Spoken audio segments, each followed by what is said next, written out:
Patrícia, continuando o nosso papo sobre reforma ministerial, você até colocou ali, né, que demorou 2 meses para se chegar agora a essa, vamos ver, essa expectativa que sai essa semana. Essa demora, né, em aprovar, em bater o martelo com relação à reforma ministerial, passa uma certa impressão de amadorismo do presidente Lula? Não sei se é amadorismo ou se é um reconhecimento da realidade de que ele não tem o apoio necessário no Congresso. Ele está refém do presidente do Congresso, do presidente da Câmara, Arthur Lira. Então, fica essa queda de braço. Preservar os interesses do governo, mas chegar a um acordo que seja suficiente para o Arthur Lira. Mas, de certa forma, ele não sabe que vai ter que ceder mais para conseguir uma governabilidade? Eu acho que eles estão ali, quem pisca antes, sabe? E aí eles vão... Só que também essa coisa de você vai mudando, assim, por enquanto, então vai ser suficiente tal ministério. Então se o desenvolvimento social, a gente não vai rifar esse ministério, porque é um ministério importante para o PT, porque é Bolsa Família, então vamos dar outro. Mas então esse outro tem que ter... Então fica essa negociação, que é uma coisa do presidencialismo de coalizão, né? Assim, você precisa costurar esse apoio, mas, ao mesmo tempo, está muito mais emperrado neste governo Lula do que nos outros mandatos, porque o apoio do governo no Congresso é muito mais frágil.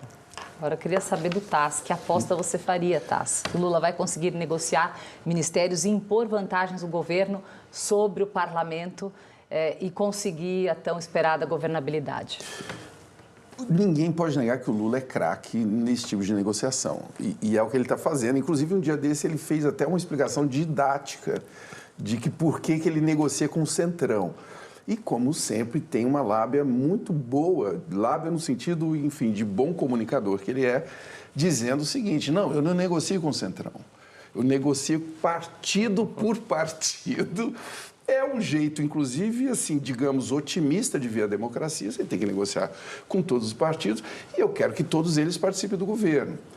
Teoricamente é bonitinho, né? Temos que ver o quanto que essas negociações também têm aí trocas que não vão em direção àquilo que a gente já estava falando antes, né? Do favorecimento dos elos mais frágeis do Brasil, dessa criminosa desigualdade que a gente continua vivendo, enfim, falta de planejamento. Você vê que a gente está conversando sobre ainda, né, o orçamento que está em movimento.